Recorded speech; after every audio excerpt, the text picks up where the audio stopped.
Malédiction et bénédiction. Malédiction et bénédiction. Est-ce que nous allons essayer de regarder ensemble aujourd'hui et de comprendre le phénomène, comment il fonctionne, et de pouvoir le traiter en long et en large. Nous lisons Proverbes chapitre 26, le verset 2. Proverbes chapitre 26, le verset 2. Nous lisons. Proverbes chapitre 26, verset 2. Comme l'oiseau s'échappe, comme l'hirondelle s'envole, ainsi, la malédiction sans cause n'a point d'effet. Alléluia. Alléluia. 1. Définition et principe. La malédiction et la bénédiction sont deux choses qui existent et qui ont existé dans toute l'histoire de la parole de Dieu.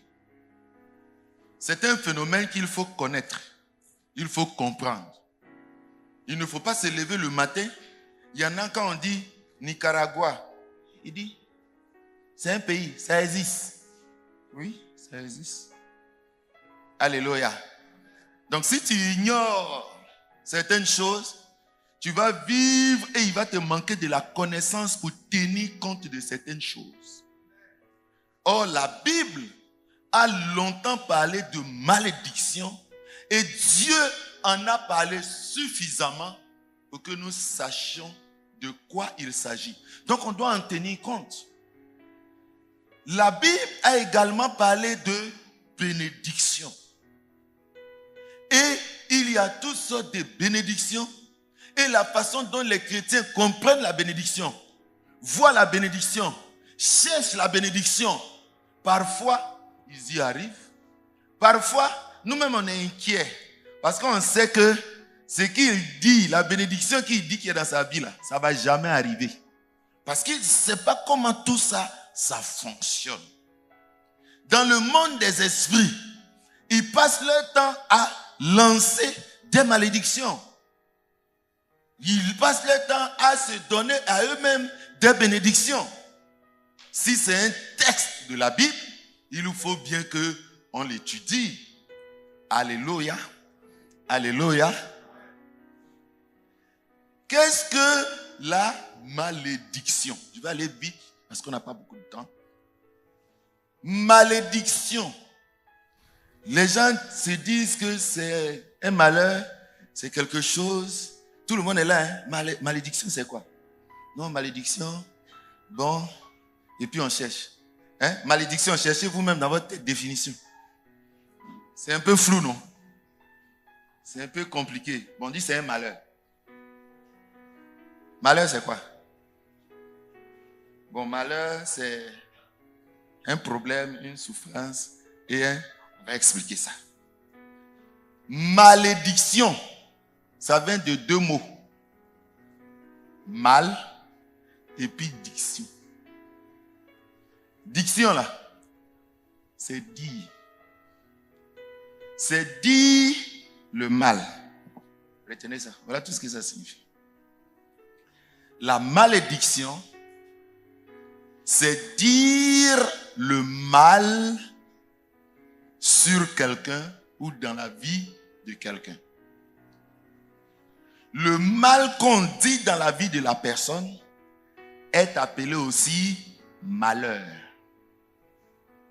Est appelé aussi malheur. Alors, bénédiction, vous pouvez m'aider à définir ça. C'est aussi béné, bien, et puis diction, dire. Dire du bien sur des choses ou sur une personne. Alléluia. Dès lors, nous comprenons que la malédiction sort de la bouche. Alléluia. C'est pour ça que la Bible dit, Jacques dit, c'est de la bouche que sort la malédiction et que sort la bénédiction. Vous connaissez ces textes. Quelqu'un nous trouve le texte, c'est Jacques chapitre... pour ceux qui ne lisent pas beaucoup la Bible, vraiment lisez la Bible. Hein. Je n'ai pas le temps de tout expliquer. Donc c'est de la bouche que sort la malédiction et c'est de la bouche que sort la bénédiction. Par cette même bouche, on maudit, par cette même bouche, on bénit. Alors le mal qu'on dit sur une personne et le bien qu'on dit sur une personne a son importance. Ça agit. Ça agit. Le mal, c'est lui qu'on appelle aussi le malheur. Parce que le mot mal a plusieurs significations.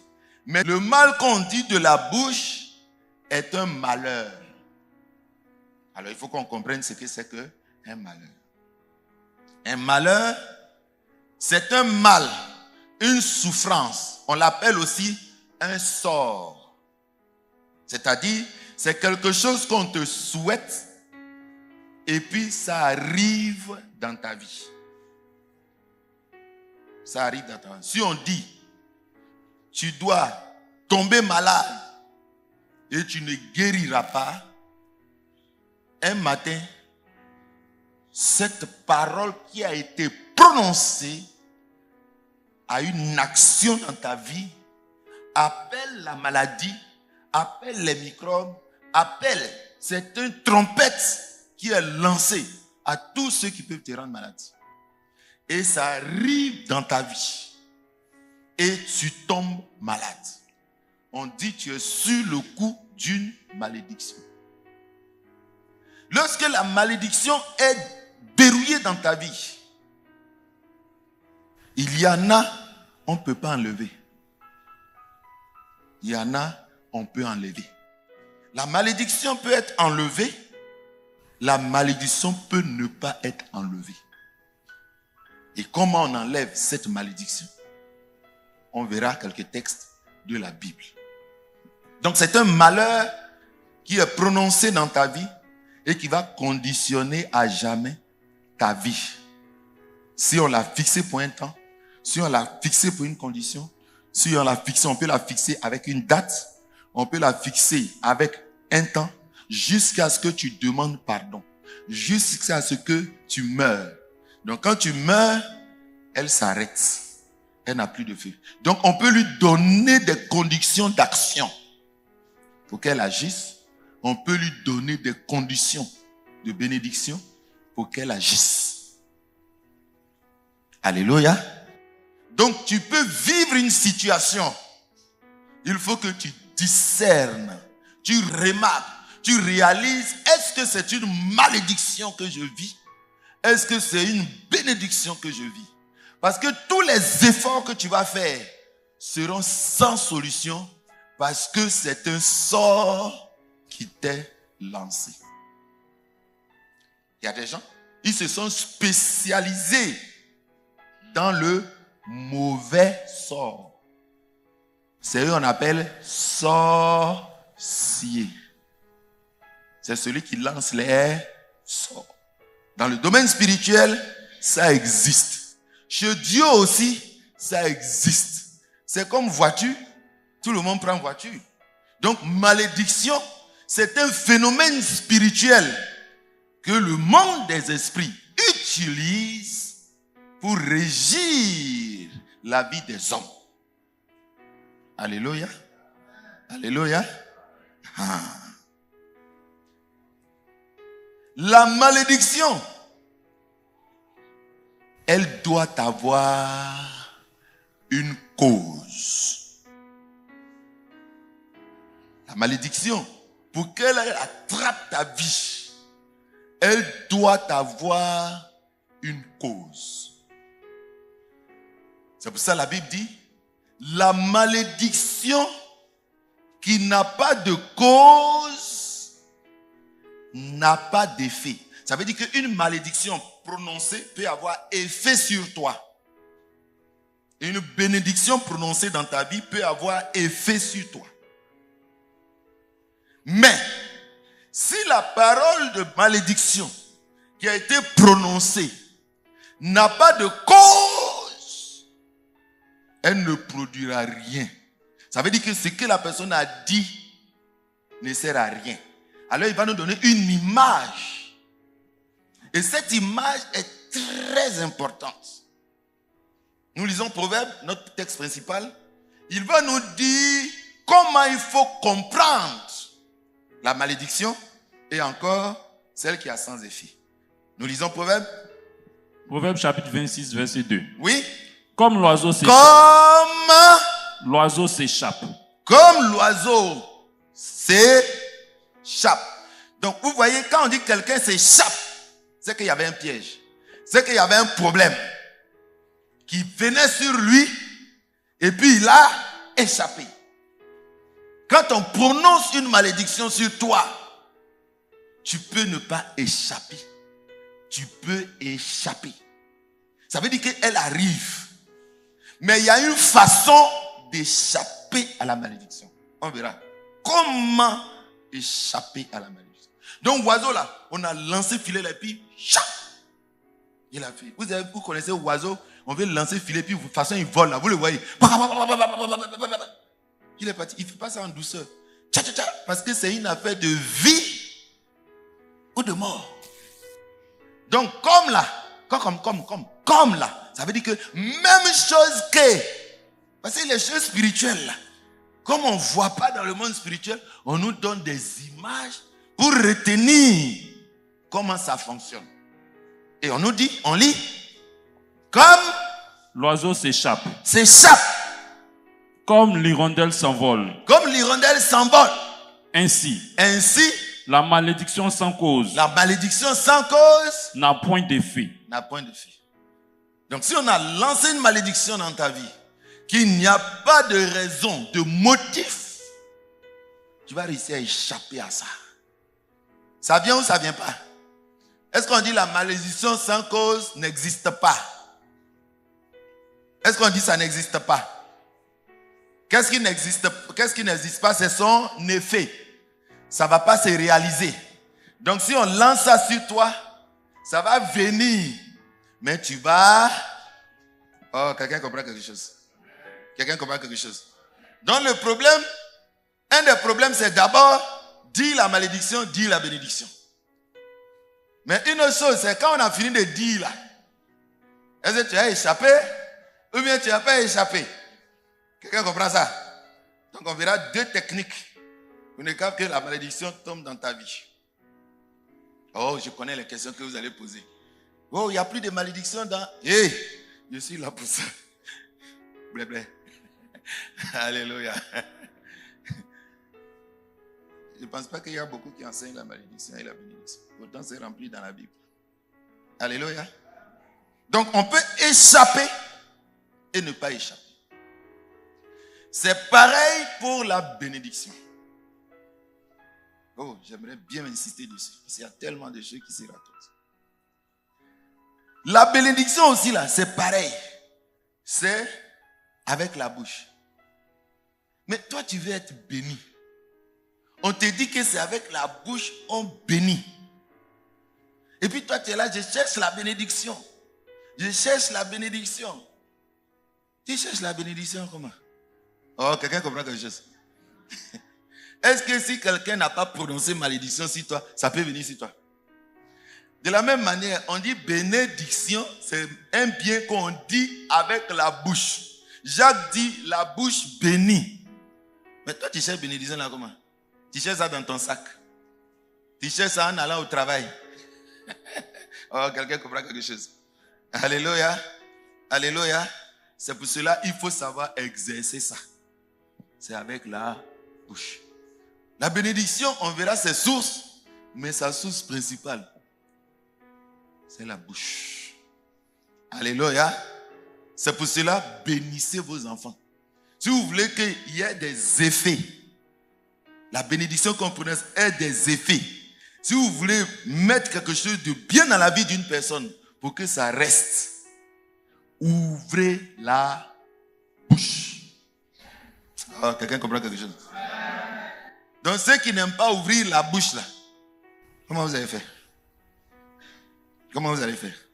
Ouvrez la bouche. On n'achète pas ça quelque part. Alléluia. Si la malédiction sans cause n'a pas d'effet, c'est que la bénédiction sans cause n'a pas... Oh, quelqu'un comprend quelque chose? Est-ce que quelqu'un comprend quelque chose? Ils sont là, vous tous, vous êtes la tête. Hein? Tu lances bénédiction. S'il n'y a pas de cause, bénédiction là, lui-même va venir et puis il va dribbler. Ça va échapper aussi. Oh, quelqu'un comprend quelque chose? Quelqu'un comprend quelque chose? C'est comme ça fonctionne. Donc nous allons voir ce principe-là. Parce qu'il est là, l'enseignement, on fera ça un samedi. Mais je vais vous donner ce principe. Nous allons voir ce principe-là de la malédiction avec cause et de la bénédiction avec cause. Il y a plusieurs sortes de bénédictions. Je vais aborder d'abord un autre principe. La malédiction là-haut, entre nous, c'est quoi même? Le malheur. Le malheur là, c'est quelqu'un. C'est quoi? C'est un être. C'est quoi? C'est un homme. Mais il faut bien, pour qu'il ait des effets, il faut qu'il se manifeste. Mais qui lui donne le pouvoir de se manifester? Qui lui donne le pouvoir de se manifester? C'est les esprits. C'est le monde spirituel. Dieu est la puissance qui fait agir la parole d'une personne dans la vie d'une personne. Oui. Les esprits mauvais sont à l'origine. Ce sont des puissances qui sont à l'origine et qui viennent agir. C'est comme si on te vendait à quelqu'un pour agir dans ta vie. On le verra. La malédiction sans cause n'a pas de C. Et la bénédiction sans cause n'a pas de B. Ça veut dire que si tu veux certaines bénédictions, il faut produire la cause. Alléluia. Celui qui donne, si tu donnes, tu reçois. Si tu ne remplis pas la condition, tu donnes, et puis tu dis, pasteur, bénis-moi que je reçoive la grâce, et je reçois beaucoup d'argent. Et puis il te bénit. Il y a une loi qui dit, il y a une bénédiction qui provient d'une cause. Il y a des bénédictions gratuites. On verra tout ça samedi. Venez les samedis. Ici, on introduit ça. Alléluia. Dans Genèse, la première malédiction qui a été prononcée, elle n'est pas venue de Satan. On est d'accord? Pas venue de Satan. C'est Dieu. Et Dieu n'est pas resté dans l'invisible pour faire tomber ça. Il a utilisé sa bouche et puis il a prononcé. Et quand il a prononcé, ça s'est manifesté. C'est un phénomène du monde spirituel. Il faut le savoir. C'est à cause de ça qu'on dit, quand Dieu ferme, personne ne peut ouvrir. C'est-à-dire que dans le monde spirituel, quand on a fermé ton chemin, il faut te fatiguer ici. Tu ne vas pas arriver. Quand on a ouvert ton chemin, on dit que tu as réussi. Tous les sorciers n'ont qu'à se lever. Ton professeur même n'a qu'à te haïr. Toi-même, parfois, tu deviens un peu bête. Est-ce qu'on dit c'est toi qui agis? Quand on dit la bénédiction là, est-ce qu'on dit que c'est toi qui agis? On dit, elle n'a pas d'effet. Donc c'est elle. On n'a pas dit toi. C'est elle qui agit. Si tu es bête, elle te rend intelligent. Parce que son effet doit se manifester dans ta vie. Ah, vous comprenez pourquoi c'est important? Alléluia. Alléluia. Il a dit aussi, ce que vous lirez sur la terre sera lié dans les cieux. Quand on met quelqu'un à l'écart, on rompt sa communion avec l'église. Or, notre communion est avec le Père et avec le Fils. Donc, si c'est rompu, il nous a donné le pouvoir de rompre. Il dit, si quelqu'un fait comme ça, il n'écoute pas l'église, rompez la communion. C'est quelque chose que Dieu faisait. Il a dit, je ne veux plus voir Saül. Saül prie. Saül cherche Dieu. Dieu ne l'écoute plus. Donc quelqu'un on a mis à l'écart, il s'en est dans une autre église et puis il prie. Alléluia, oh Dieu, amen. Dieu ne l'écoute pas. Il est sur le coup d'une malédiction. Oh oui, est-ce qu'il y a une malédiction dans le Nouveau Testament? Eh mon frère, j'arrive. Tu me connais maintenant, non? On va lire. Alléluia. C'est parce que tu ne sais pas ce que c'est. Dieu a dit dans Genèse, le chapitre 3, verset 14. On lit? Genèse chapitre 3, verset 14. Oui. L'Éternel Dieu Oui. dit au serpent. Qui a dit? L'Éternel Dieu. A dit à qui? Au serpent. Donc, ce n'est pas lui qui était le premier qui a prononcé. C'est Dieu. Il y a un phénomène de prononciation. Dieu lui-même sait que ce qu'on prononce agit. Et il va utiliser cet outil spirituel de la prononciation, de la bénédiction et de la malédiction pour agir dans la vie des gens. Il dit, nous lisons. Puisque tu as fait cela. Puisque tu as fait cela. Bon, puisque en français facile, c'est une cause. C'est ça. Est-ce que Dieu peut prononcer une malédiction sans cause? Il a fait quelque chose. Donc quand vous voyez les gens, ils sont maudits, posez-vous la première question, on verra, il y a plusieurs raisons. Posez-vous la première raison. Il a fait quoi? Parce qu'il y a malédiction sans cause. Tu es là, oh moi, ça me fait rien, je m'en fous. C'est pas quand on dit je m'en fous que ça ne peut pas agir. Vous comprenez? C'est pas on dit je m'en fous que ça ne peut pas agir. La Bible dit, celui qui maudit son père, sa lampe s'éteindra. Et dans le Nouveau Testament, c'est écrit. Il dit, le premier commandement dit, tu aimeras ton père, tu honoreras ton père et ta mère afin que tes jours se prolongent.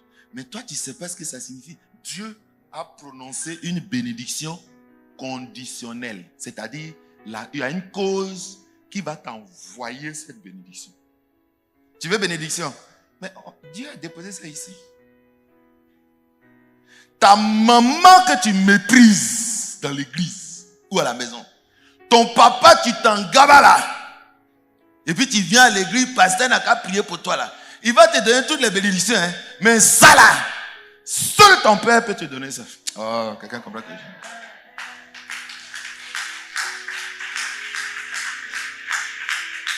moi, quand ma maman m'énerve, je ferme ma bouche, je ne parle pas. Moi, il veut.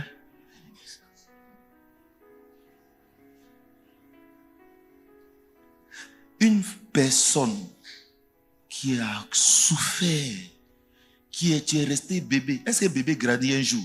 Tu as chié sur elle. Le papa était assis, il a arrêté, il est assis à l'hôpital là. On ne sait même pas ce qu'il fait, il est assis. Ses fesses lui font mal, il change de position.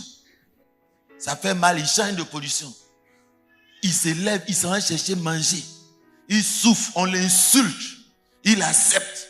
On lui donne un salaire. Quand il finit, c'est pour aller acheter un Cérélac pour toi. Quelqu'un comme ça va faire tout ça pour toi. Et puis tu lui rends le mal. S'il ouvre sa bouche là, tu es mort. C'est un pouvoir que Dieu a donné aux parents de bénir et de maudire. On va le voir dans l'Ancien Testament, on va le voir dans le Nouveau Testament. Comme Satan a fait ça, Dieu donc, ayant une cause, va prononcer la malédiction dans sa vie. Nous lisons. Puisque tu as fait cela, oui, tu seras maudit en tout le bétail et en tous les animaux des champs. Donc il y a tous les hommes qui sont sur la terre, il y a tous les bétails qui sont sur la terre. Il dit dans tous les bétails là, toi, j'envoie la malédiction dans ta vie. Nous lisons. Tu marcheras sur ton ventre. Non, avant tu marchais sur tes pieds. Maintenant, tu vas marcher sur ton ventre. Hein? Tu mangeras de la poussière. Vous voyez maintenant, malédiction, c'est ce que ça signifie, non? Tu mangeras de la poussière. Hein? Tous les jours de ta vie. Quand? Tous les jours de ta vie. Et on fixe un délai. La malédiction, là, il y a des délais. Ah, quelqu'un dit, oh Seigneur, ils sont là, ils sont assis. On voit ça. Il y a des délais. Tous les jours de ta vie. Deuxième malédiction. Dieu va maudire la terre à cause de l'homme. Je dis, mais pourquoi il maudit la terre à cause de l'homme? Écoutez-moi très bien. La malédiction peut être prononcée sur celui qui a la cause, qui a créé la cause, qui a donné l'occasion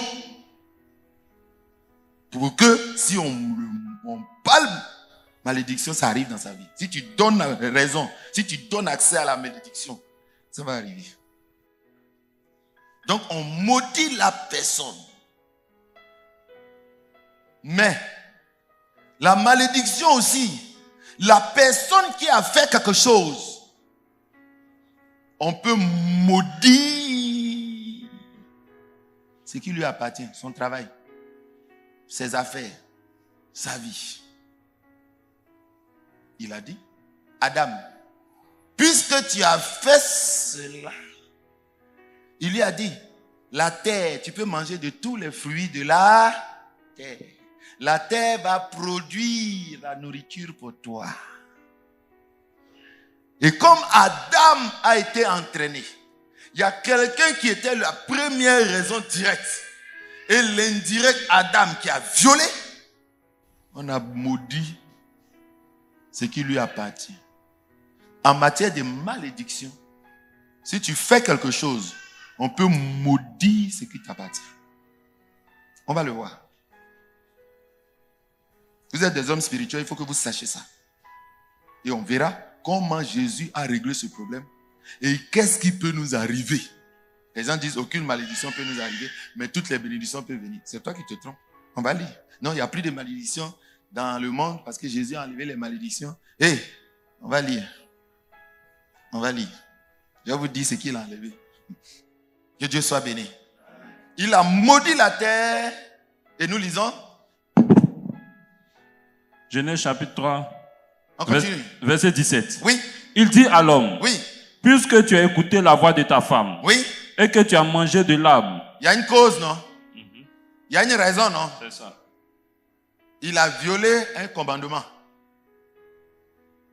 Voilà la raison. Puisque tu as fait ça, je t'ai dit de ne pas manger, tu as mangé, nous lisons. Au sujet duquel je t'avais donné cet ordre. Je t'ai donné un ordre. Et puis tu as mangé.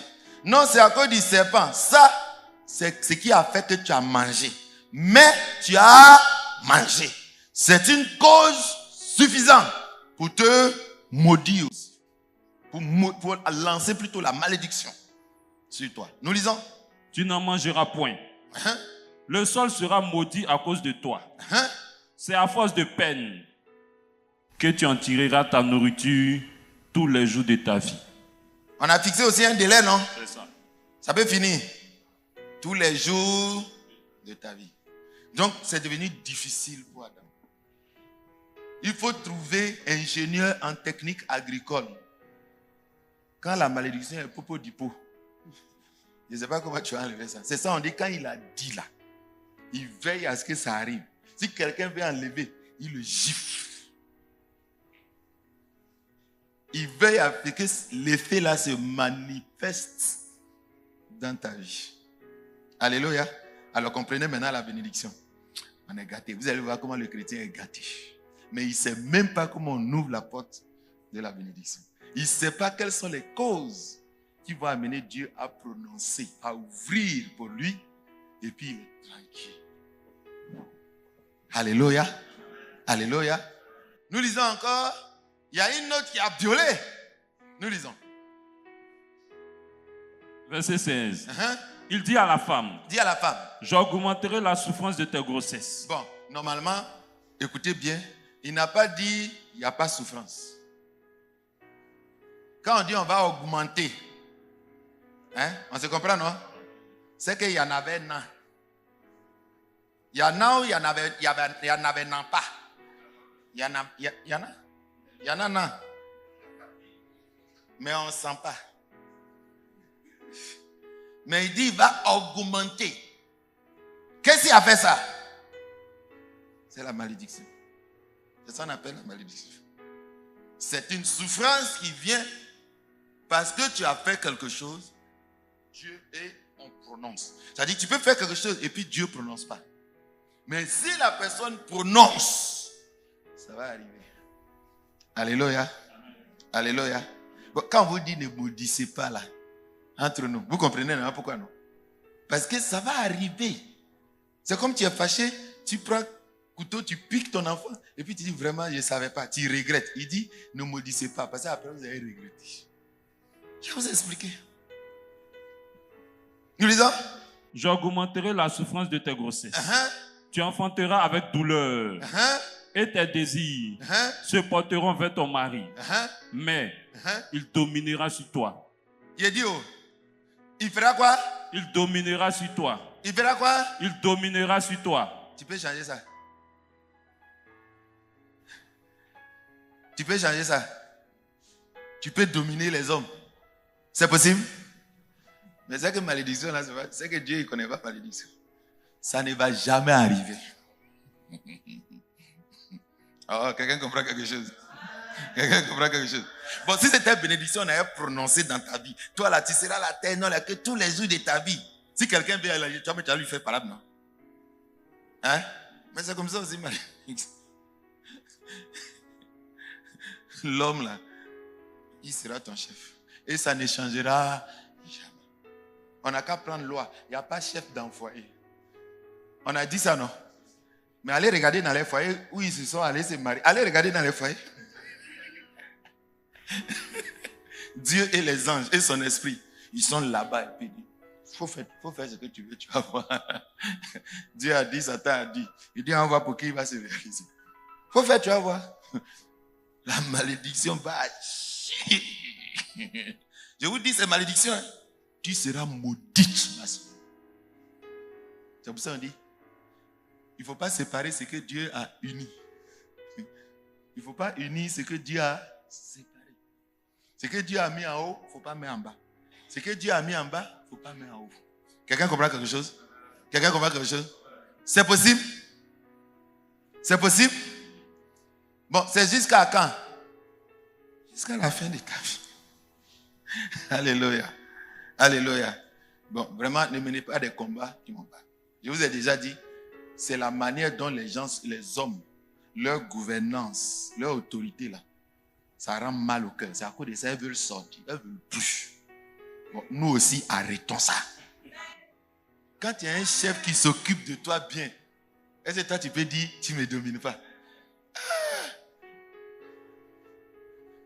Quand Ruth a vu que le monsieur là, il peut régler les problèmes de ma vie, elle dit, pardon, mets ton pain sur moi. Faut pas. Et quand il a mis, il voulait enlever sa main, il dit, oh, mais oh. Mais oh. Alléluia. Donc c'est à cause de vous que les femmes souffrent. Et la femme qui résiste à un mauvais chef, Dieu va la récompenser de sa souffrance.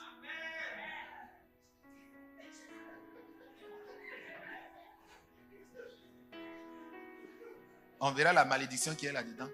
Si tu maltraites une chrétienne, tu es maudit. Ah, est-ce que c'est possible? On va voir, je vais vous montrer, non. Je vais vous montrer, non.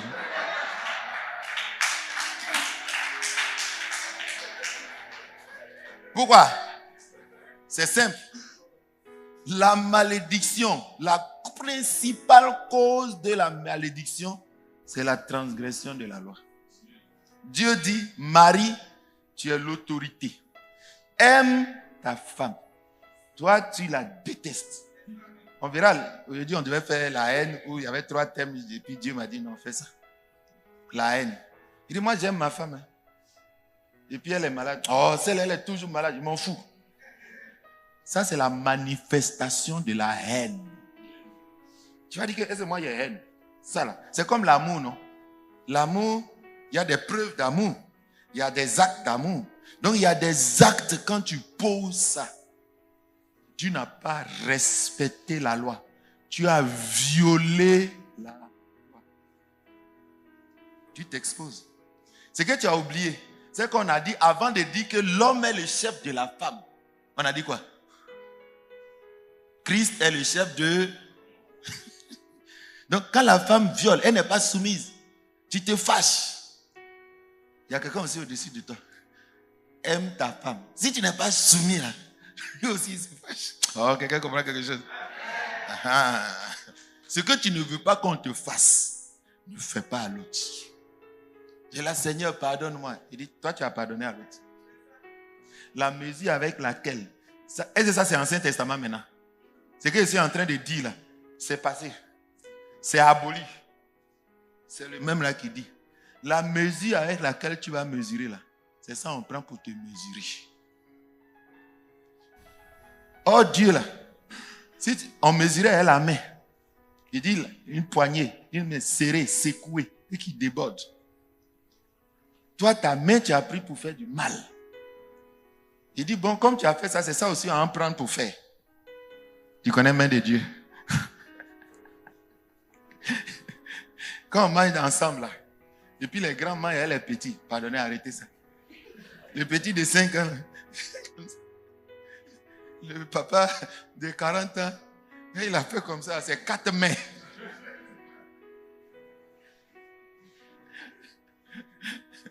Alléluia. Alléluia. Deutéronome chapitre 28. Quelle est la principale source de la malédiction? Quelles sont les causes qui sont à la base? Si on prononce une malédiction, ça va agir dans ta vie. Parce qu'une malédiction sans cause n'a pas d'effet. Nous lisons. On lit le verset 15 et le verset 45. Verset 15. Verset 15. Mais si tu n'obéis point à la voix de l'Éternel, ton Dieu, si tu n'observes pas et ne mets pas en pratique tous ses commandements et toutes ses lois que je te prescris aujourd'hui, voici toutes les malédictions qui viendront sur toi. La malédiction sans cause n'a pas d'effet. Donc Dieu a prononcé la loi de la malédiction. Il dit, si tu n'obéis pas à mon commandement, je prononce la malédiction sur toi. Donc Dieu n'a plus besoin de prononcer. Si tu remplis la condition, la malédiction arrive. C'est pour ça que Proverbe, je crois que c'est Proverbe 13, verset 21, nous lisons. Proverbe 13, verset 21 va nous dire ça. Proverbe 13, 21. Proverbe chapitre 13, verset 21. Oui. Le malheur poursuit ceux qui pêchent. Le malheur poursuit qui? Ceux qui pêchent. Si tu n'obéis pas à mes commandements, voici les malédictions qui viendront dans ta vie. Donc, malédiction là, il a eu permission.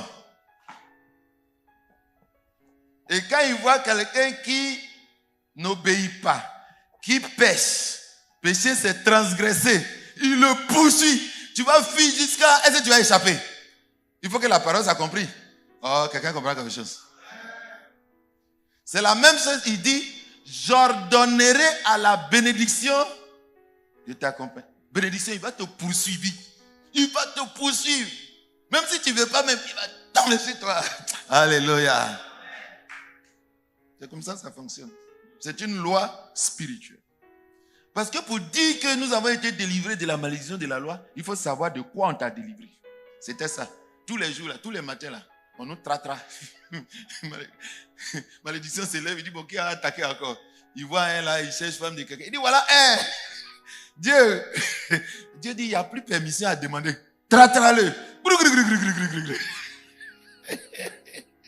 Ça te poursuit. Toi-même, tu as donné autorisation. C'est comme voleur qui vole. Tout voleur qui vole, il se cache. Mais toi, tu voles, il dit, policier, il a volé. Et puis le policier dit, et puis on te poursuit. Alléluia. Il va t'attraper. Verset 45 de Deutéronome 28. Deutéronome 28, verset 45. Oui. Toutes ces malédictions viendront sur toi. Ça va rater. Tu vas échapper. Sinon, on peut lancer, hein, et puis en échapper. Ça peut te poursuivre, non? Mais est-ce que ça peut t'échapper? Ça peut ne pas tomber sur toi. Il dit, si tu as violé ma loi, ça va tomber sur toi. Donc, va voir tes féticheurs, va attacher gris-gris sur les reins, pour faire can. C'est que Dieu a fermé là. Ça ne peut pas. Missile, sol, air. Quand on t'a visé, puis on a verrouillé. Tu passes là, ça te suit. Tu passes là, ça te suit. Jusqu'à, ça va te gagner. Alléluia. Donc lui-même, il dit, ça viendra sur toi. Il faut courir comme tu veux. Ça viendra sur toi. Nous lisons. Toutes ces malédictions viendront sur toi. Elles te poursuivront.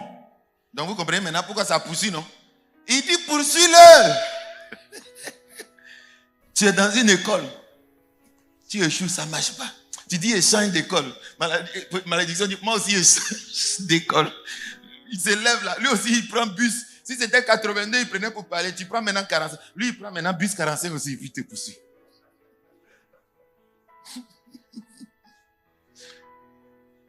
Proverbe dit, celui qui commet le mal, le malheur ne quittera pas ça.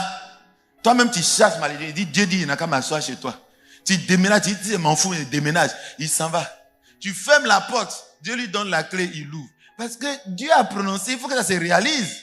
Donc il dit, il veille à ce que sa parole se réalise, non? Donc si malédiction, lui-même il est coincé là, Dieu va lui faire la route. S'il peut pas, Dieu va le prendre pour le sauter de clôture, et puis il va le mettre chez toi. Alléluia. Le malheur ne quittera pas sa maison. C'est pour ça qu'il y a beaucoup de familles, ils vivent dans la malédiction. Ça ne va pas quitter. Il y a une manière de faire pour quitter. Ça ne va pas, quand tu veux poulet, il faut enterrer un bœuf. C'est que Dieu ferme là. Il dit personne ne peut ouvrir. Marabout, pour rien. Israël allait chercher les idoles, tout. Rien. Ça n'aura pas lieu. Ça va te poursuivre. Et tu vas vivre des choses que tu as provoquées toi-même. Partout où tu vas, c'est dans ta vie. C'est comme ça on vivait avant. C'est comme ça on ne s'en sortait pas avant. C'est comme ça tous les jours, on nous traque. Les esprits nous traquent. Malédiction traque. L'esprit la main vient. Il dit malédiction, il est ici. Hein? Il est ici. Il est sous le lit. Non, aujourd'hui là, il est ici. On te traque. Parce que le Dieu du ciel et de la terre a toujours dit, le méchant là n'a pas d'avenir. En français facile, s'il pense qu'un jour il va s'en sortir, c'est ça mon avenir, non? C'est-à-dire que demain ça va aller. Il dit que lui là, il n'y a pas ça à aller dans sa vie. Ça ne va pas aller. Alléluia. Proverbe 24, 20. Nous lisons. C'est dans ça là on était. Et puis Jésus, il te sort de là, tu fais malin. Mon ami, il dit celui qui est en moi là, s'il n'est ni chaud, ni froid, il va faire quoi?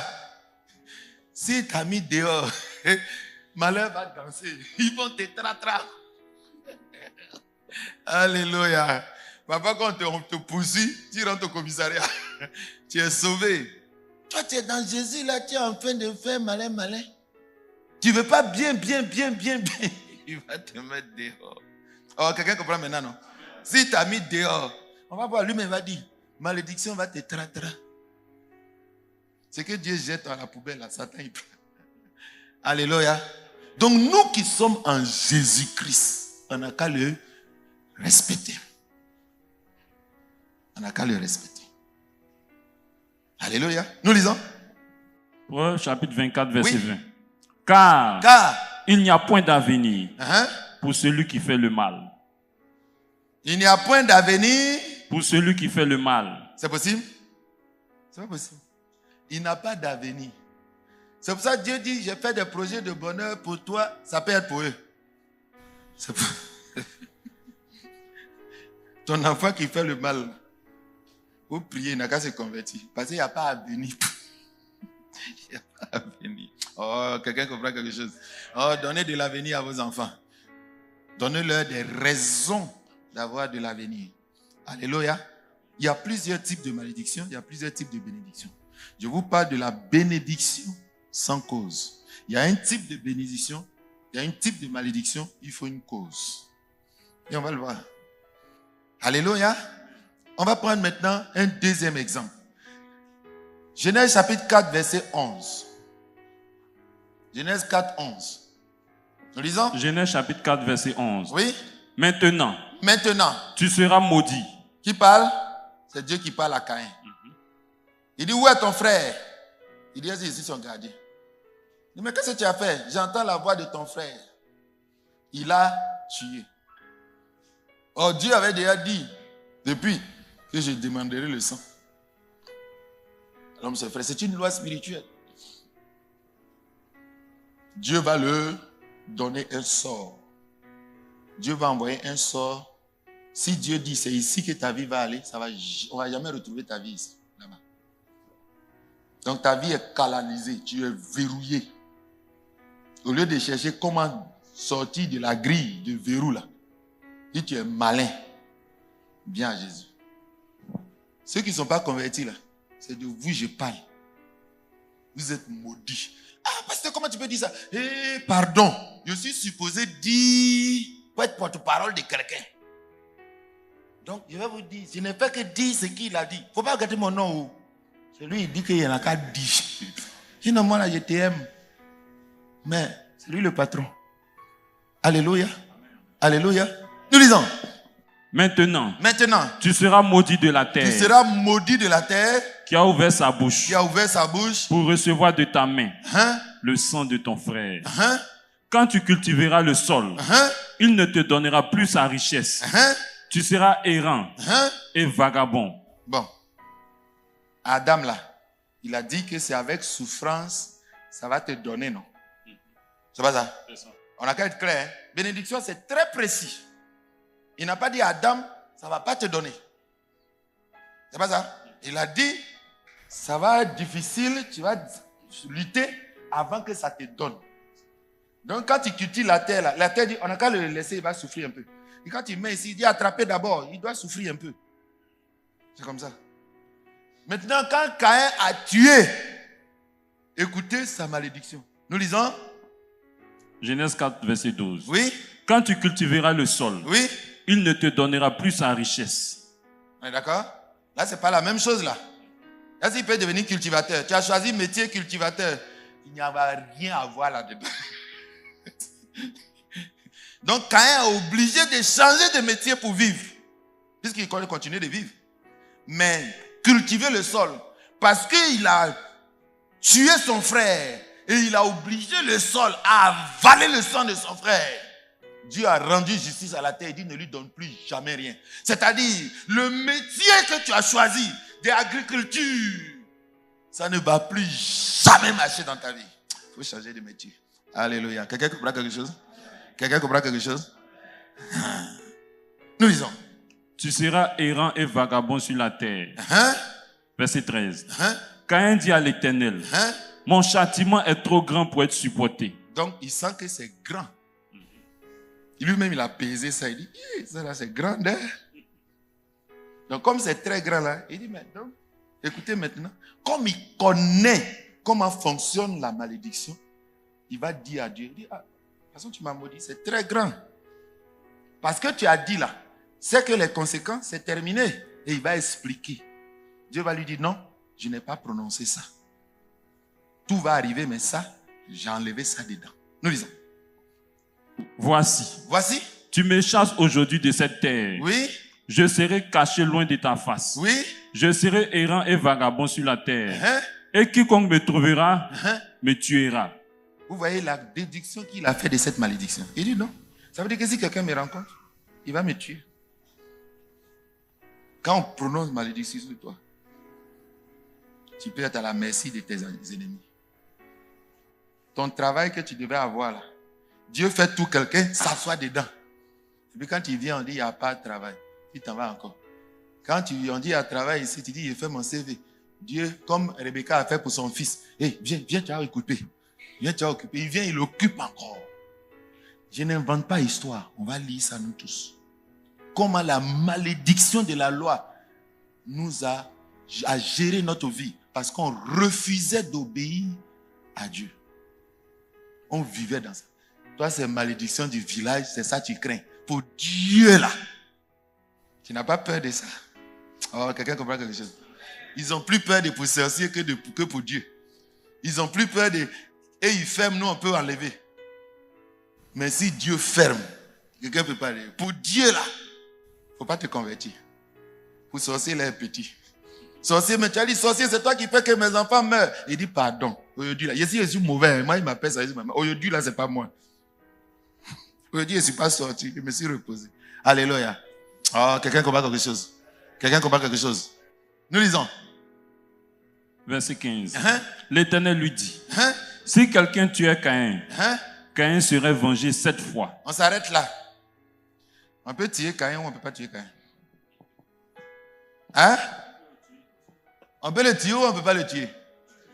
Caïn a compris la portée de la malédiction ou il n'a pas compté la portée? Donc, parce qu'il a dit ça, Dieu va dire non. Cette partie de la malédiction là, je vais la bloquer. Il dit non.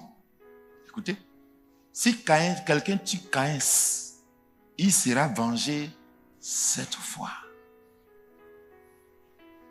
Mais et Abel? Quelqu'un l'a tué? Dieu, si c'est ta loi, pourquoi on ne venge pas Caïn? Oh, on verra le jugement dernier. Caïn sera vengé. Jésus l'a dit. Il dit, j'enverrai encore des prophètes. Vous tuerez certains, vous mettrez à mort jusqu'à ce qu'il vous soit redemandé leur sang. Depuis Abel. Donc vous voyez que Abel, sa vengeance n'avait pas commencé. Ça va venir. C'est pour ça qu'on dit qu'il va venger nous les saints. Nous là, il va nous venger. Oh, quelqu'un comprend quelque chose?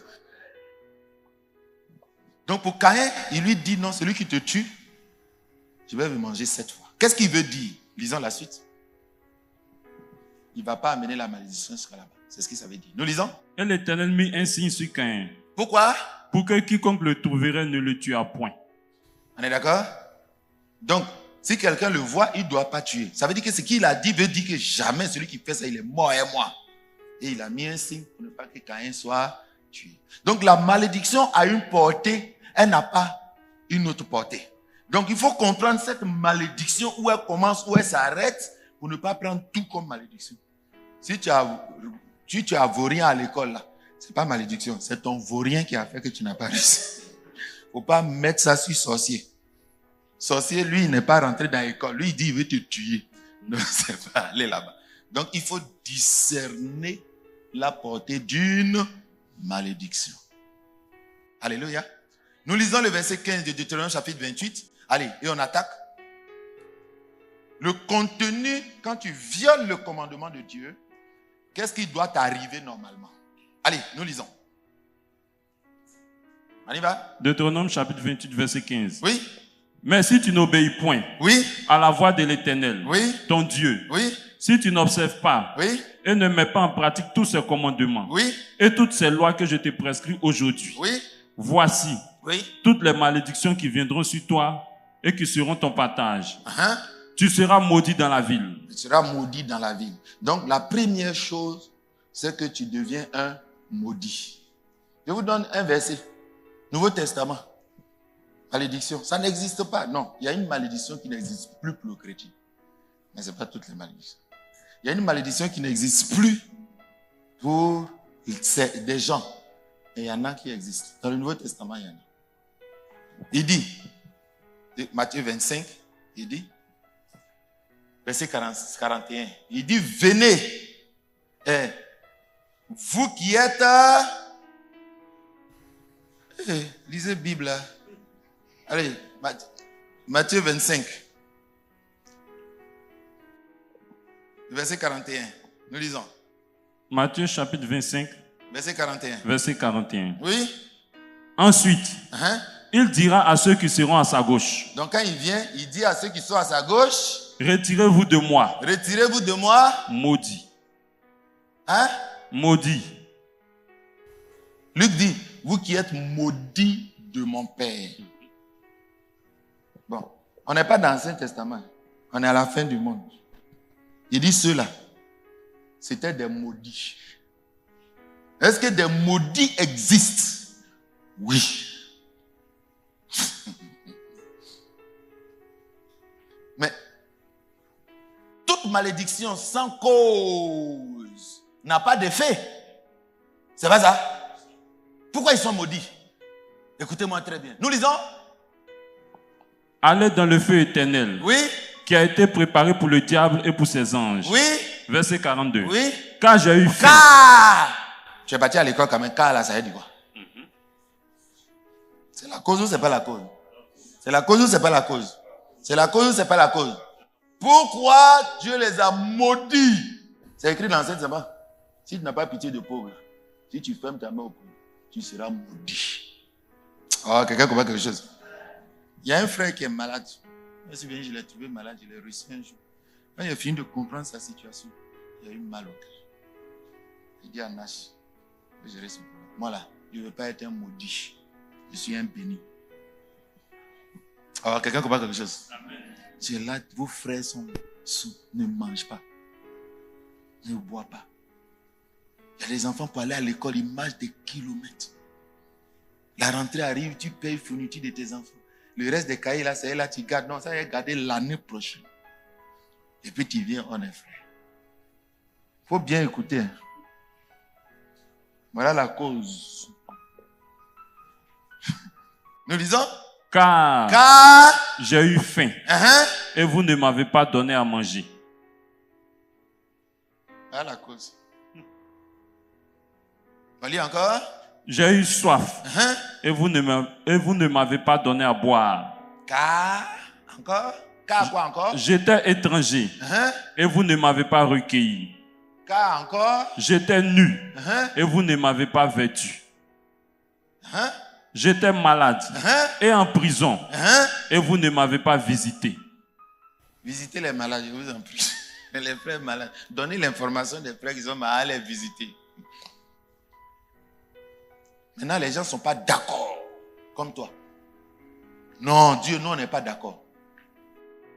Quand nous, on t'a vu, toi, tu étais malade, et puis nous, tu n'as pas visité. Il va répondre, chaque fois que vous faites ça à un de ces petits-enfants qui croient en moi, c'est à moi que vous l'avez fait. Oh, quelqu'un comprend quelque chose. Quelqu'un comprend quelque chose. Quand on verra le salut, on va parler de ça. Il dit, il va venir là. Ceux qui vont aller au paradis, il dit, quand il avait faim, ils ont donné à manger, c'est ça, ils vont aller au paradis. Bon, il dit, le salut là, ce n'était pas par la foi. Mais ça là, c'est quel? Donc, il y a un salut comme ça aussi. Donc, il y a deux façons d'être sauvé, quoi. Et toi, tu es assis, tu dis, moi, je préfère la foi là. Il y a la foi. Tu es maudit. La foi sans les œuvres. Elle est... Bon, maintenant, on peut changer un peu, non? Je peux dire pour un autre, non? Hein? Matthieu 25. Elle est... Dis ça fort. Dis ça fort. C'est pas moi qui dis. Quand tu prends Jacques, Jacques dit, la sagesse... Quelqu'un te dit les ça et puis l'impalable. On dit, cette sagesse, elle est quoi?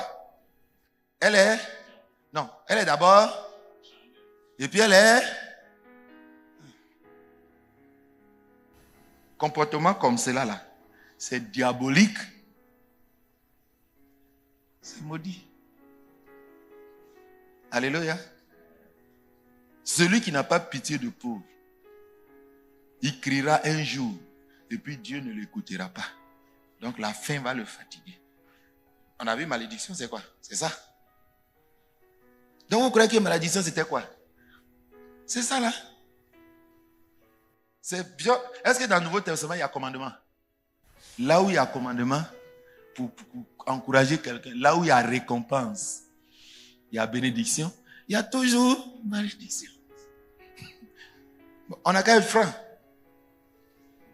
Châtiment, c'est quoi? Mais depuis l'Ancien Testament, quand tu vois châtiment, quand on regarde châtiment, regardez, c'est malédiction, non? Mais quelle est la différence entre châtiment et puis malédiction? Je vais vous donner la différence. Mais c'est malheur aussi. Châtiment, c'est malheur. Alléluia. Bon, je donne un exemple. Il dit, si tu manges le repas du Seigneur sans discerner, qu'est-ce qui va t'arriver? Il dit, c'est à cause de ça, il y a des maladies. On a quitté l'Ancien Testament.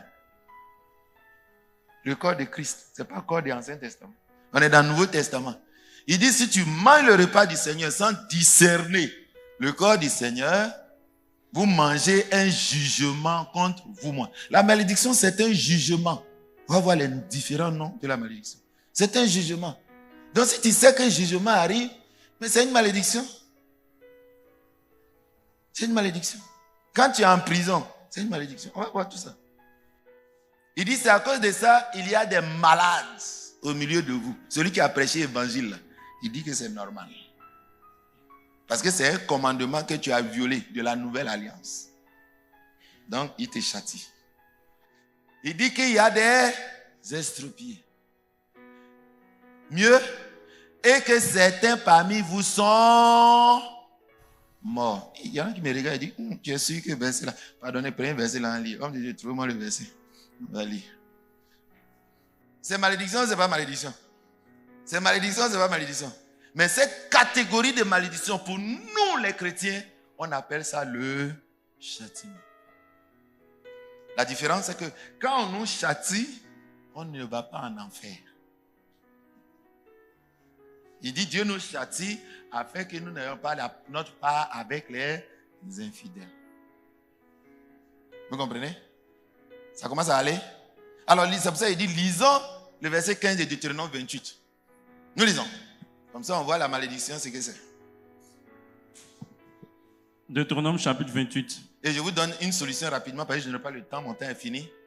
Si vous ne voulez pas que quelque chose comme ça vous arrive, demandez pardon.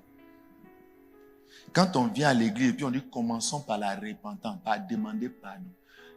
Il dit, heureux celui à qui Dieu pardonne les péchés et n'impute pas. C'est-à-dire quand tu as péché, voilà les malheurs qui vont t'arriver. Mais Dieu, tu peux pécher. Si tu effaces péché là, malédiction, il cherche, son radar est perdu. Son radar, il dit, il a vu péché quelque part. Il dit, oui, on a vu péché. Il a détecté péché. Quand il vient là, ça disparaît. Oh, quelqu'un comprend maintenant. Il faut faire disparaître ton péché. Malheur là, il va te traquer, il ne te voit pas. Il s'en va jusqu'à, il se balade jusqu'à, et puis il retourne chez lui. Oh, quelqu'un comprend quelque chose. Donc si même tu reviens en retard, quand on a déjà passé par la cuve de la purification des mains et des pieds, mon ami, commence par ça. Alléluia. Alléluia. Celui qui dit qu'il pêche, s'il ne se repent pas, s'il se repent, il est fidèle et juste pour lui les pardonner. Et donc il n'y a plus d'effet pour lui. Oh, quelqu'un comprend quelque chose. Mais on va voir un autre élément que tu vas vivre. Il n'y a plus de péché pour lui. Donc il n'y a plus de malédiction. Il y a une malédiction qui est tombée sur l'humanité. Pour enlever cette malédiction de ta vie, ceux qui sont en Christ, il n'y a plus de malédiction, ça là ne peut plus les toucher. C'est-à-dire que Dieu a dit, comme pour Caïn là, exception. Dieu a mis un signe sur nous pour que la malédiction de la loi, quand il nous voit là, il dépasse. Il dit c'est exception. Oh, quelqu'un comprend quelque chose. Il ne faut pas te convertir. Si tu ne te convertis pas, c'est en Jésus-Christ seul. Malédiction n'a aucun effet. Il n'y a plus de cause. Qui condamnera? C'est Dieu qui justifie. Il a nettoyé tous les péchés. Malédiction ne peut plus nous repérer. Il ne faut pas aller au village, il ne faut pas aller donner un poulet. Ils vont faire passe-passe. Quand tu donnes poulet à un, ils te vendent à l'autre. Tu vas aller donner poulet encore, ils te vendent. Mais quand tu es en Jésus, tout ça là, ça tombe sur Dieu les garant et tous. Alléluia. Donc, ceux qui n'ont pas encore connu le Seigneur, je vous en prie, donnez votre vie à Jésus.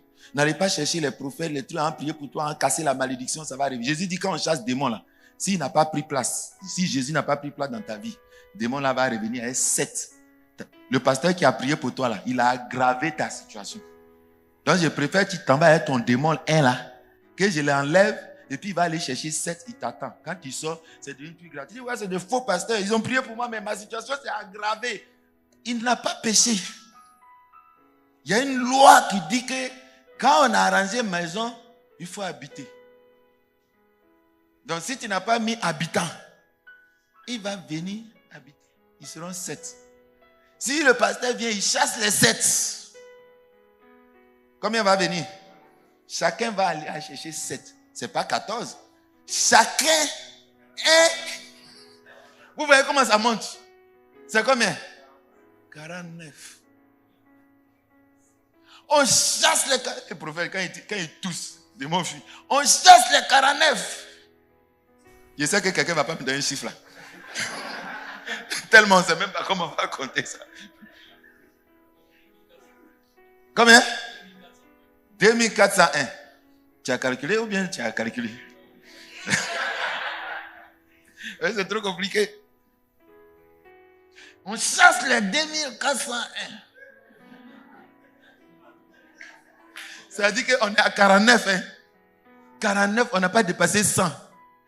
Quand on chasse 49, c'est même pas 100 qui vient. C'est même pas 500 qui vient. C'est pas 1000 qui vient. 49, regardez distance. C'est pas 1500, ce sont 2000 qui viennent. Imaginez maintenant, on a chassé les 2000. Mais tu sais que 3000, 4000, ça c'est rien. On va monter dans beaucoup de mille là-bas. Oh, quelqu'un comprend quelque chose? Viens à Jésus-Christ. C'est pour ça qu'il est venu. C'est pour ça qu'il est choqué quand il regarde et dit, mais tu n'es pas fatigué. Viens à moi. Je vais te donner le repos. Tout ce qui te pousse, il dit, il va nous vaincre nos ennemis. Tout ce qui nous pousse, il va faire tomber tout ça. Tu vas avoir la tranquillité. Alléluia. Celui qui n'est pas en Jésus, ça va être difficile qu'il soit en paix. Ils vont te traquer. Alléluia. Lisons rapidement. Sinon, on va dire qu'on ne connaît pas que ces malheurs, on est sorti là, mais malheur, finalement, c'est quoi? On a qu'à lire. Deutéronome 28, verset 16. Oui. Tu seras maudit dans la ville. Oui. Et tu seras maudit dans les champs. Donc, est-ce qu'il y a un endroit où tu ne seras pas maudit? Voilà. On y va. Ta corbeille et ta huche seront maudites. Où tu mets ton manger, c'est maudit. Le fruit de tes entrailles. Donc, vous voyez qu'on te maudit toi et on maudit ce qui t'appartient. C'est pour ça que quand tu es béni, Dieu te protège toi et tout ce qui t'appartient. C'est ça la loi de la bénédiction et de la bénédiction. Nous lisons. Le fruit de tes entrailles, le fruit de ton sol, les portées de ton gros et de ton menu bétail, toutes ces choses seront maudites. Ton enfant est maudit ou n'est pas maudit? Toi, tu attends à venir. Il n'y a pas à venir pour lui. Il est maudit. Viens à Jésus-Christ. On a fait le truc de baptême là. Voilà. Tout à l'heure, on se voit. Donne-toi. Viens, accepte Jésus-Christ. Et ça met fin à tout ça. Nous lisons. Tu seras maudit à ton arrivée. Et où tu es arrivé, tu étais reposé là. Tu es maudit. Et tu seras maudit à ton départ. Tu n'es même pas encore arrivé. Tu n'as même pas commencé. Tu es maudit. L'Éternel enverra contre toi. Satan enverra contre toi. L'Éternel enverra contre toi. Satan enverra contre toi.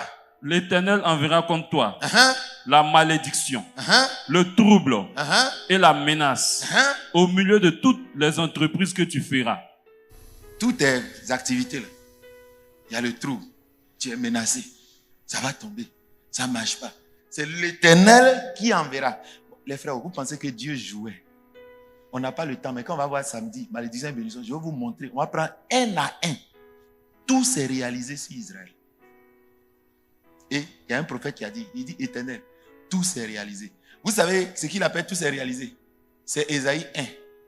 Ésaïe 1, il dit, contrairement à ce que les gens racontent, Ésaïe 1, de la tête jusqu'aux pieds, tout n'est que plaie et contusion. Ça ne veut pas dire péché. Si vous lisez bien, c'est ce que ça signifie là. Il dit, Israël, vraiment, tu ne connais pas ton Dieu. Tu as tellement péché. Chaque fois que tu pêches, je te frappe. Mais tellement tu as multiplié tes péchés, je t'ai frappé de plaies. Jusqu'à, je ne sais même plus où il a été frappé. Quand il regarde la tête, je cherche place où il est frappé. Jusqu'à sur ton pied, il n'y a pas place. Tout est plein. C'est ce que ça signifie. Donc, attendez, n'interprétez pas ça comme péché. Plaie là, on connaît. Pasteur, tu es en train de tordre verset là. On lit. On lit. On y va? Ésaïe chapitre 1.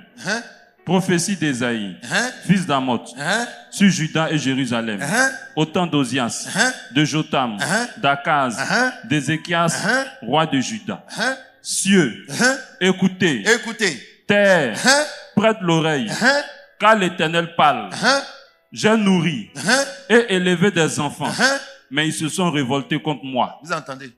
Chaque fois, il dit à Saül, tout ce que j'ai fait pour toi là, tu n'as pas tenu compte de ça pour respecter ma parole. Ce que Dieu a fait pour nous, nous oblige à lui faire du bien. Ne lui fais pas du mal. Sinon, le jour où il va te frapper, il va dire, mais j'ai fait ça pour toi, je suis mort pour toi, je suis mort. C'est ce qu'il a dit à David. Il dit, David, tu étais petit comme ça. Toi-même, tu étais petit à tes yeux. Ton propre roi, j'ai tout pris, je t'ai donné. Et si ça ne suffisait pas, il fallait me dire, il allait ajouter encore. Pourquoi tu n'as pas tenu compte de ça? Dieu regarde, c'est pour ça qu'on dit, compte les bienfaits de Dieu avant de décider ce que tu veux faire là. Le mal tu veux faire là, mensonge tu veux faire, vol tu veux faire, bordéat tu veux faire là. Il faut réfléchir. On ne fait pas du mal à celui qui nous a fait du bien. Ça fait partie des points de malédiction qu'on verra. Tu es maudit. Quand on dit ne rends pas le mal par le mal, quand on rend le mal par le bien, c'est pour t'avantager. Quand quelqu'un te fait du mal, que tu fais du bien, il dit il va te bénir. Et puis il dit à moi la vengeance. Il dit je vais le récupérer. Donc si tu veux que Dieu frappe quelqu'un, fais-lui du bien. Il me dit, il y a quoi, il te fait du mal, au lieu de me faire du mal, tu me fais du bien. Dieu va me tuer, pardon, attends, il va changer. S'il ne change pas, c'est Dieu qui le récupère. Nous lisons. Verset 3. Hein? Le bœuf connaît son possesseur, Hein? et l'âne la crèche de son L'homme maître. dit que c'est Boum qui l'a créé. Il ne sait pas qui l'a créé. Il dit c'est Boum. Bon, si on avait fait Boum là, ton pied devait être sur ton nez. Pourquoi tout est joli comme ça? Le nom de ton papa, Boum. Toi-même, Boum. Nous lisons. Israël ne connaît rien. Il ne connaît rien. Hein? Mon peuple n'a point d'intelligence. Hein? Malheur à la nation pécheresse, Hein? au peuple chargé d'iniquité, Hein? à la race des méchants, Hein? aux enfants corrompus. Hein? Ils ont abandonné l'Éternel. Hein? Ils ont méprisé le Saint d'Israël. Hein? Ils se sont retirés en arrière. Hein? Quel châtiment nouveau vous infligez? D'accord? Quel châtiment nouveau Vous infligez.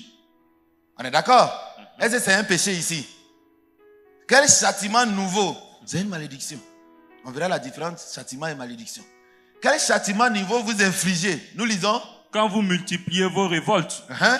la tête entière est malade Hein? et tout le cœur est souffrant. Hein? De la plante du pied Hein? jusqu'à la tête, Hein? rien n'est en bon état. Hein? Ce ne sont que blessures, Hein? contusions Hein? et plaies vives Hein? qui n'ont été Hein? ni pensées, Hein? ni bandées, Hein? ni adoucies par l'huile. Hein? Votre pays Hein? est dévasté. D'accord? Il dit, il ne sait plus. Il regarde le pays là, c'est dévasté. Il regarde votre vie, il n'y a rien. Il regarde ici, dévasté. Celui qui a fait tout ça.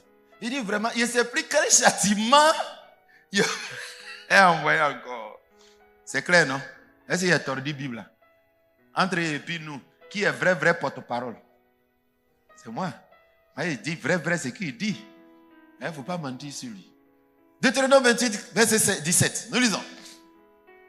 Deutéronome 28. Donc il dit, je châtie ce que j'aime. C'est écrit dans le Nouveau Testament, non? Ça n'existe plus. Hein? C'est plus dans l'Ancien Testament est fini. Tu es dedans. Maintenant tu es à Jésus. Il dit, je châtie ce que j'aime. Ce châtiment-là, ça ne peut plus faire comme avant. Ça ne peut plus t'envoyer en enfer. Ça ne peut plus faire certaines choses. Mais ça existe. C'est-à-dire qu'on l'a diminué, quoi. Quelqu'un comprend, non? On avait augmenté pour la femme là, non? Ça existait. Donc on peut augmenter, on peut diminuer. Je châtie ce que... C'est lui qui a dit ça. Et on va étudier ça. Bien samedi. Nous lisons.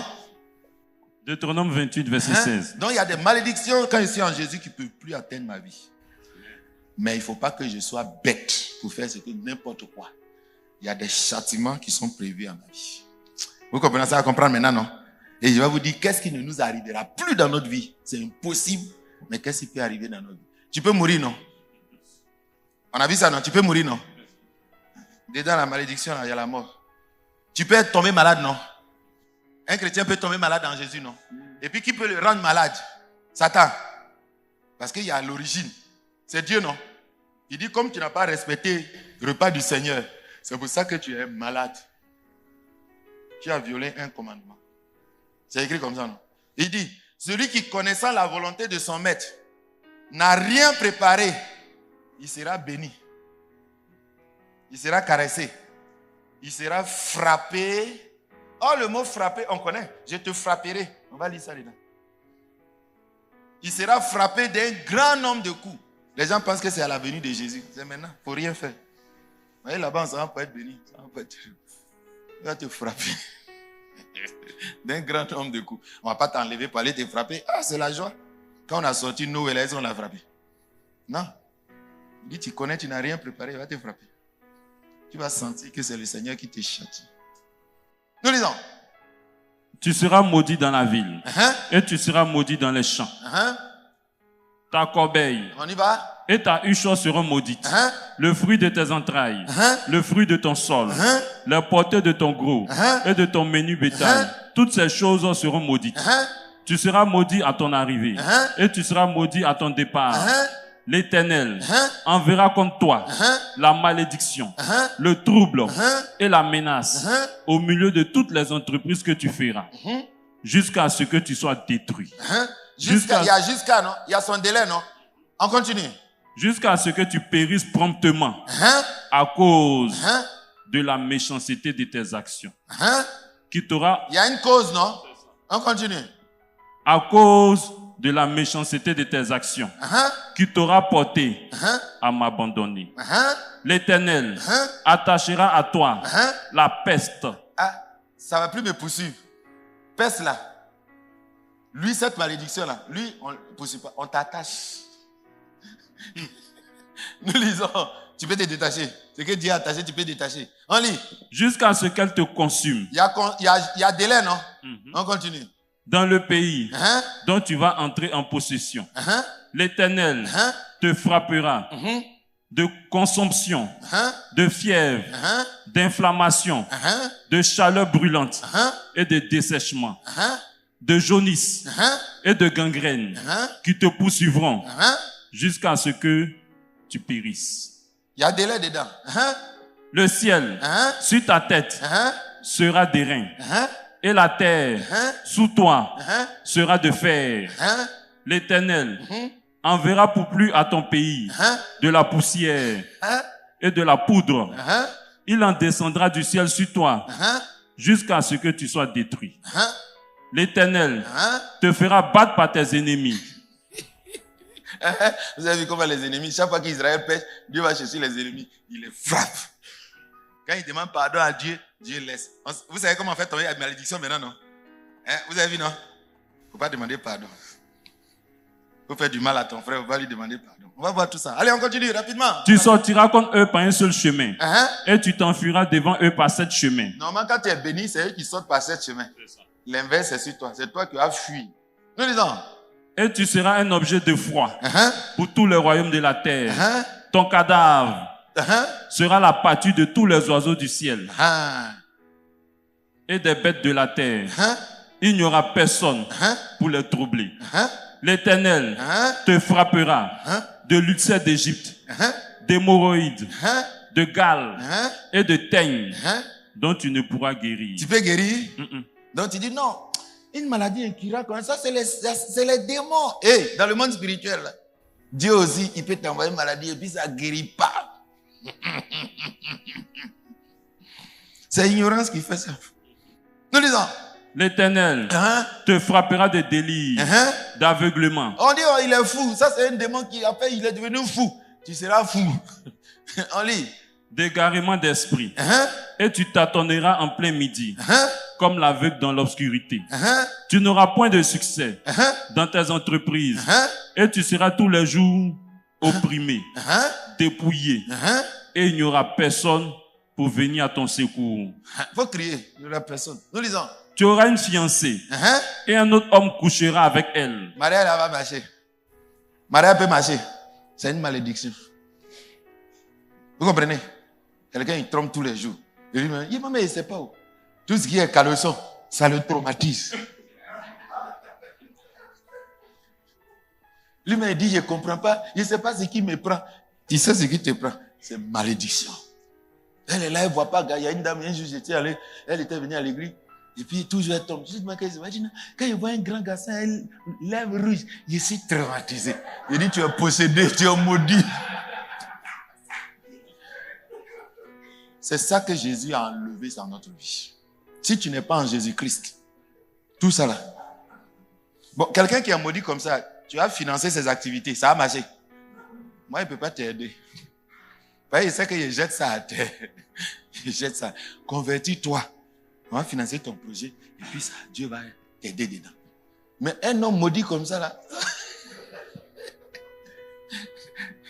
J'avais mon cousin, je lui ai dit ça. Il dit, il est converti. Hier, il était là. Il a dit, mon ami, tu n'as pas remarqué tout l'argent on met sur toi là, rien ne marche. Il dit, bon, peut-être que c'est Dieu qui fait. Il dit, comme il dit, on n'a qu'à lire. Bon, enlève, au moins enlève pour Dieu. Les sorciers, on ne les voit pas. Enlève la malédiction de Dieu dans ta vie d'abord, et puis on va continuer. Il dit, il est plus gros que moi. Il dit, tu as vu, non? Tous les malédictions là ont fui. Et puis maintenant, ça marche. Nous disons. Tu bâtiras une maison et tu ne l'habiteras pas. Il y en a qui tombent dans la maison déjà actuellement, non? On y va. Tu planteras une vigne et tu n'en jouiras pas. Ton bœuf sera égorgé sous tes yeux et tu n'en mangeras pas. Ton âne sera enlevé devant toi et ne te le rendra pas. Tes brebis seront données à tes ennemis et il n'y aura personne pour venir à ton secours. Tes fils et tes filles seront livrés à un autre peuple. Tes yeux le verront et languiront tout le jour après eux. Et ta main sera sans force. Un peuple que tu n'auras point connu mangera le fruit de ton sol. On a vu ça, les Madianites, non? On continue. Et tout le produit de ton travail. Tu seras tous les jours opprimé. Un jour. Tous les jours opprimé et écrasé. Le spectacle que tu auras sous les yeux te jettera dans le délire. L'Éternel te frappera aux genoux et aux cuisses d'un ulcère malin dont tu ne pourras guérir. Il te frappera depuis la plante du pied jusqu'au sommet de la tête. Vous comprenez Isaïe maintenant, non? Vous comprenez Isaïe maintenant, non? Quand tu pêches, tu ne finis pas là. Dieu frappe, il frappe, il frappe. Jusqu'à il n'y a pas place pour frapper même. C'est ça là, c'est d'ici que ça vient. C'est de ça qu'il parle. Il dit, mais vous avez péché. Quelle malédiction. Il regarde, il dit, mais il ne sait même plus où il a frappé même. De la tête jusqu'au pied, j'ai fini de frapper. Versez les écrins, non? Je suis son porte-parole, non? Nous lisons. L'Éternel te fera marcher, toi et ton roi, que tu auras établi sur toi, vers une nation que tu n'auras point connue. Vous n'avez pas vu les rois, on les emmenait là? Nous lisons. Ni toi, ni tes pères. Les rois, on lit. Et là, tu serviras d'autres dieux, du bois et de la pierre. Donc quand quelqu'un adore une idole, il est maudit. C'est-à-dire que Dieu l'a chassé. Il dit, quand tu ne veux pas m'adorer là, tu maudis. Et puis tu t'as adoré bois. Nous lisons. Et tu seras un sujet d'étonnement. Les gens disent, c'est bois tu adores. Bois qui ne parle pas là. De sarcasme et de raillerie. Parmi tous les peuples chez qui l'Éternel te mènera. Tu transporteras sur ton champ beaucoup de semences et tu feras une faible récolte car les sauterelles la dévoreront. On peut s'arrêter là, lisez la suite. Toutes ces malédictions, Jésus les a prises. Ça ne peut plus arriver dans ma vie. La loi là, elle ne peut plus s'accomplir dans ma vie. Ce monsieur, il a travaillé. Voilà ta vie. C'est que tu dois. Voilà ton avenir. Maintenant, on dit, viens, accepte Jésus. Tu dis, je ne veux pas. Voilà ton avenir. Celui qui pêche, il n'a pas d'avenir. Somme 73, il dit que les pécheurs là, ils réussissent. Ils ont avenir. Il dit, viens. Regarde la fin. Quand il a vu les faits, il dit, un pécheur n'a vraiment pas d'avenir. Il n'y a pas d'avenir, mon frère. On s'arrête là. Dans le Nouveau Testament, il a dit, Jésus a maudit un arbre. Et ça déchire. Un figuier. Et ça déchire. On ne maudit pas. Il le maudit. Paul dit, celui qui n'aime pas le Seigneur, qu'il soit anathème. Et puisque ce mot-là veut dire qu'il soit maudit. Il dit tribulation et angoisse sur toute âme qui ne veille pas à la volonté de Dieu. Le juif comme le grec. Ça, il a prononcé une parole de malédiction. Et tu dis bien le mot, c'est le mot maudit. Celui qui n'aime pas le Seigneur, qu'il soit... C'est le prédicateur d'évangile que tu crois là. Il dit, Dieu a maudit. C'est pour ça qu'il a dit maudit. Celui qui n'aime pas Jésus-Christ, il est maudit. Alléluia. C'est pour ça qu'on dit à Apocalypse, on dit, il n'y aura plus d'anathème. Ce n'est que là-bas. Il n'y en a plus. Il châtie ceux qu'il aime. Mais il va diminuer sa gloire. Alléluia. Nous allons nous lever et prier le Seigneur.